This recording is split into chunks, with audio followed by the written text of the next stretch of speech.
Hey, I'm Shayna, and I'm back with another review. This is for Love and Marriage Huntsville, Season 6 or 7, Episode 25 or 10, whatever your screens say, okay? This is where we finish the rest of the Fletcher's family dinner. So let's go ahead and get into it.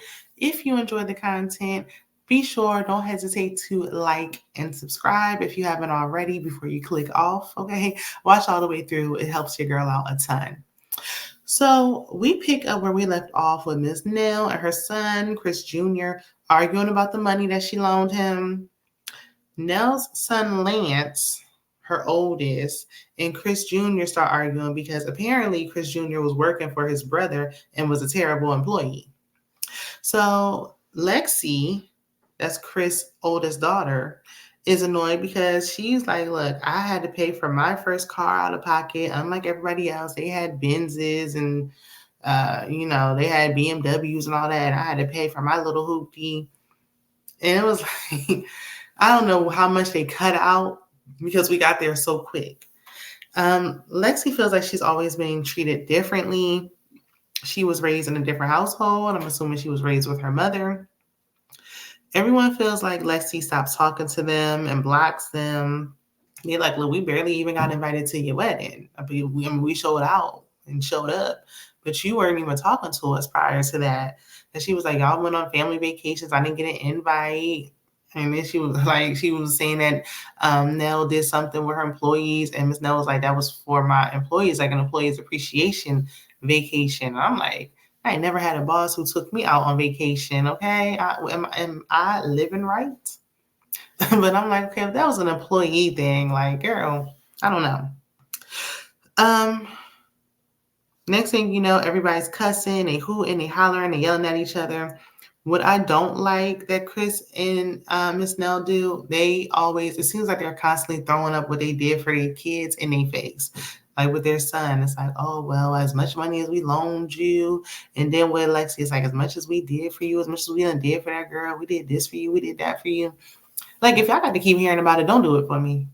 Don't do it for me, okay? I don't want it if I got to hear about it, okay? That go for anybody. And especially when, like, you grown, I don't know. Especially because sometimes parents will just help you and then be like, oh, what I did for you. Like, I didn't ask for this. You did something I didn't ask for. Now you throwing it in my face. Like, no. We ain't doing that. Nell said that she's fed up with Lexi in their confessional. Chris was like, well, this is still our daughter. He's very short to constantly say our kids, our daughter, even though this is his biological daughter. This is his oldest daughter. He said he's still gonna love her.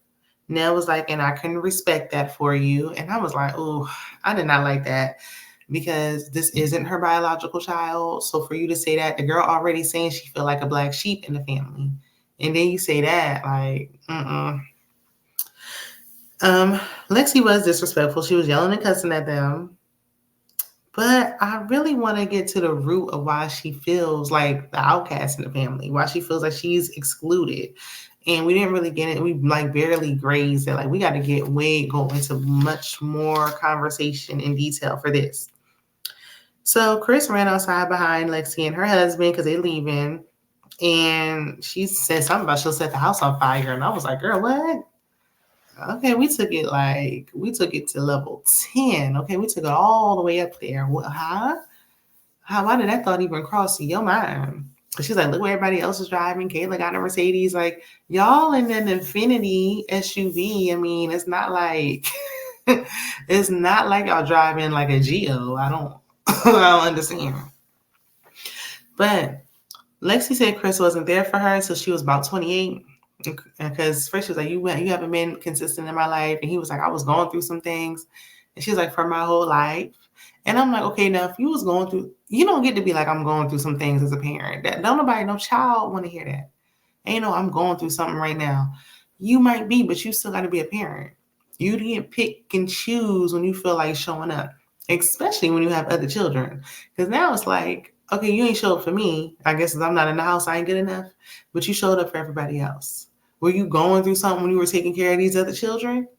Or does that excuse only work for the one who wasn't in the house?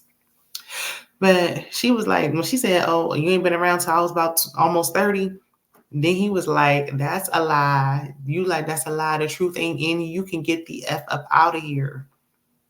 I was like, well, I ain't never even heard him cuss before. Clearly, there's a disconnect. And we might need to intervene and get a therapist on Ayanla. You might have to come out of retirement, come help the Fletchers. I don't know if the Fletchers are getting their own spinoff, and that's why they're doing this. I wouldn't have had all this drama with my whole family knowing these kids liable to say anything, okay? These ain't little children, these grown adults. I wouldn't have all this going on without main character energy. If I'm not a main cast member in the opening credits, no, you can't have this much of my life. They just better be getting a spinoff or being the main characters next season. So, or getting a hefty check, because we know friends of don't get the same amount of pay as main cast members. We ain't seen Big Lou all season. Get them up out of here and bring the Fletchers on. So in the next scene, Stormy wants to have mediation for Tiffany and Kiki. She's talking to Courtney. Stormy talks about, the snakes in the grass, aka they family members who were sneaky, and how Kyle stepped in to help weed the snakes out. Courtney said that he hired Stormy's cousin back without consulting with Stormy first. I ain't like that. Now, she as a wife was like, okay, well, I trust your judgment. If you think, even though she's like, this is my cousin, but okay. She's like, but if you think you made the right decision, fine, but I'm staying out of it. So if you have an issue with him again and you got to let him go, then you do it. I'm staying out of it. But I'm like, you don't make no decisions and don't consult with me as your wife, even if it is my cousin. But child, these men, especially the men of Huntsville, Alabama, child. Oh, Lord, I don't know what century they living in. So Martell is no longer a squatter, honey. He is moving out of the rental home into a new rental property, okay? He moving out the old one that he wouldn't get up out of, that Chris had to beg, plead. He was 2 seconds away from calling the police, if you ask me, because Martell would not go. But he was like, yeah, let me FaceTime Chris. I know he's going to be so happy that I'm getting up out this house. And I'm like, there's no way that you didn't tell him you were leaving. Chris is trying to sell the home, and he had no idea and no clue that you was leaving till now on FaceTime. As much as he always show up, now this one time he at the house. I don't know. Okay, just giving a reenacted scene, but okay. Chris mentioned, because Martell was like, how's the wife? And Chris mentioned casually for Martell to watch how he's talking to Miss Nell. Like, watch how he's talking to my wife, how you talking to my woman. Don't you speak to her like that again. Matter of fact, don't even speak to her again. So Martell was like, okay, I got you. I heard you. In his confessional, Martell said he feels like Chris only said something to appease his wife, just to satisfy her and make her feel like, oh yeah, I talked to him, even though he not taking it seriously. And I'm like, Martell is just, ugh. But, he talking about he needs something with his fight. He got a lot of kids, all these kids. He need all this space. You might need to, scale back and double up, put 2 kids to a room or something until you can afford to do something else.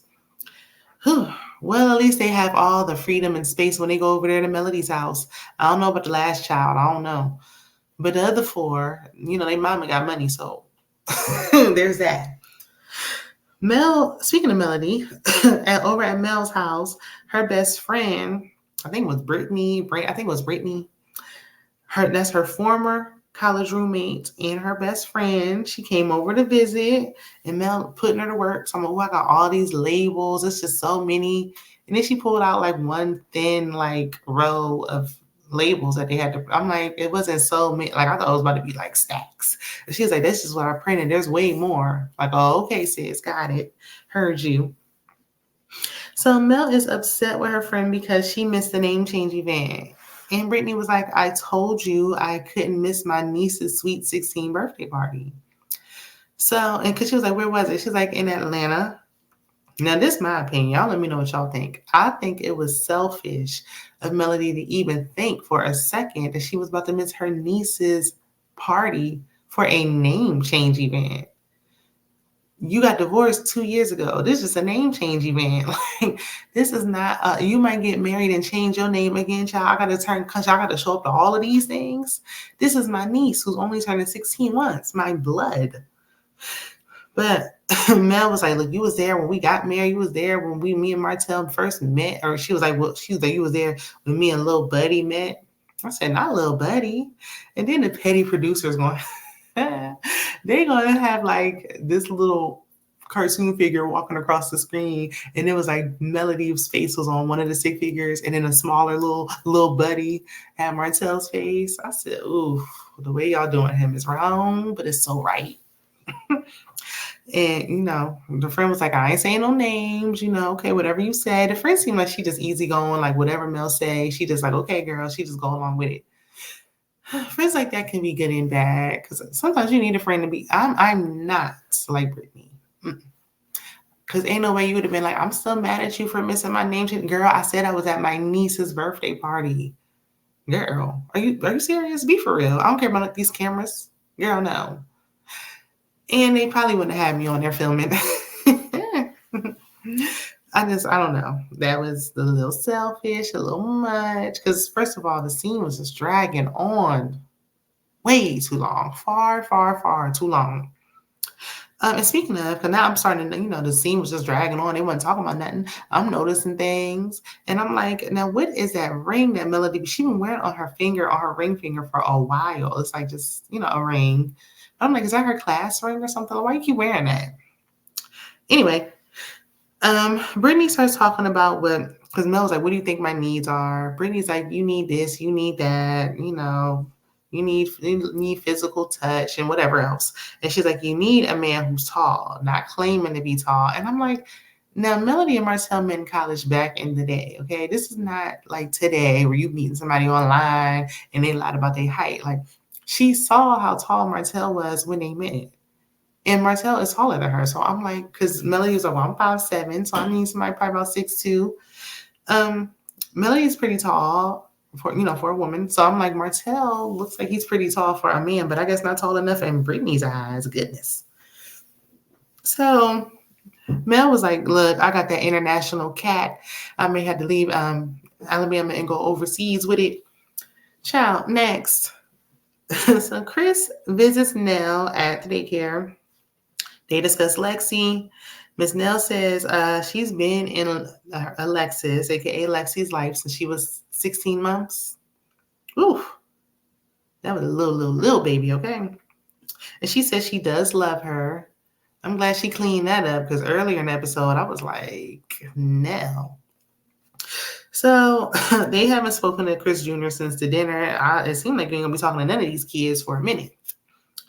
Nell speaks about the children, or even her niece Kiki, saying that she's not easy to talk to and how it's so much easier to talk to Chris because he actually listens to them and don't just be cussing them out. I do feel like no matter how old your kids are, they will pluck every one of your nerves. Ooh, child. Miss Nell said they need to be going to Kristen since they think she's so difficult to talk to. Go ask him for some money. And he was like, no, they be getting in my pockets too now, okay? Ain't just you. And I'm like, do we not have y'all got to have a joint account? Are we just talking about what we taking out of our personal accounts and not the joint? Because how? Well, okay, either way, I don't know. That's neither here nor there. How whatever works for y'all, it's been working for 30 years. Cheating and all has been working. That was no shade. It was just a fact. Anyway, apparently Ms. Nell said they pay him back, but they don't pay her back, or she get paid back. She on a 2-3 year payment plan. And I said this last week, at least you get paid. It depends on what it is. I mean, thousands of dollars is a lot. But like I said, I would probably, certain things you do sometimes feel a little more comfortable talking to one parent over the other because one parent's easier to talk to. They're listening. They're more understanding. They're not judgmental or whatever. It's not just her. It's like that in a lot of households. And, I wouldn't, I'm at big grown age. I ain't asking nobody to borrow no money. But I know my dad would not make me pay him back. So I wouldn't be going to my mother if I needed money, okay? Because now she asking for me to borrow. I obviously I don't got no money. That's why I'm asking you. But, I understand because after a while, you're like, look, y'all grown, okay? But she said that they're always counseling people because Chris said that they need counseling. The family probably needs a therapist. They need a counselor. We need to get, I ain't seen him in so long. What was the counselor's name? The therapist that Martell was seeing? Oh, it's on the tip of my tongue, but it's slipping my mind. Let me know in the comments. He need to come back around. Obviously, I don't know if he just does couples counseling or what. Somebody need to come in and help these Fletchers, okay? It's a lot going on, especially with that Lexi, okay? And why was Chris Jr. getting arrested? What's going on with him? Seemed like they made a good life for him. Like, what's going on?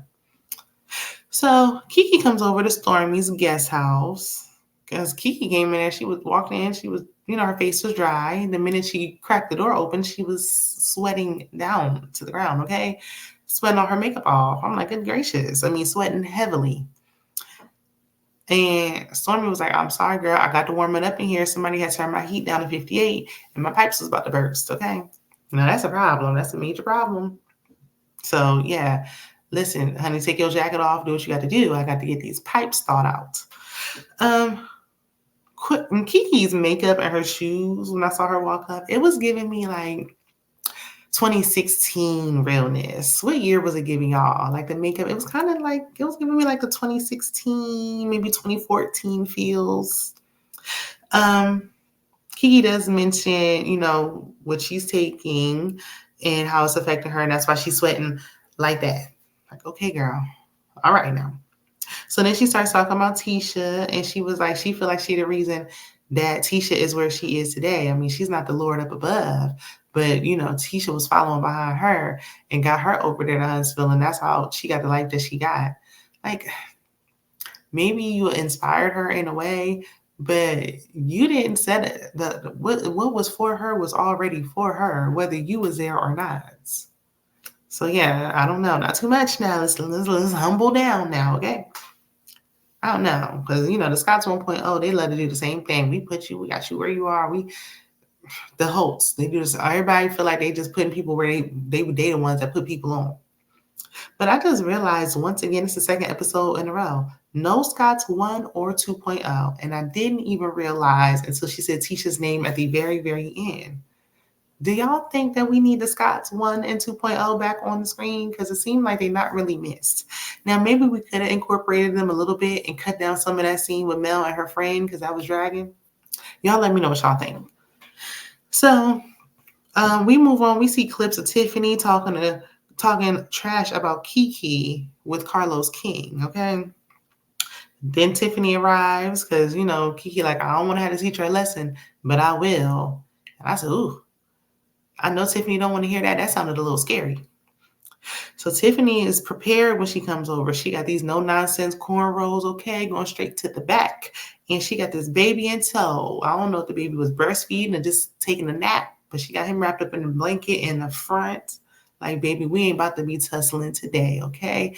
I bark, but no bites, okay? I don't want to fight. I fight with my words. So she walked in and Kiki said, oh, there's a baby. Guess I can't knock your head between the couch cushions today. Okay.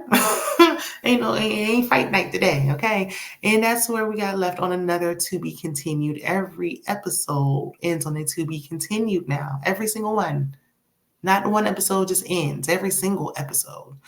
But that's enough of my little gripes and grievances, okay? That's where the episode ends. Next week, we're going to finish off this conversation. Let me know what y'all think of the episode in the comments, and I will see you in the next one. Bye.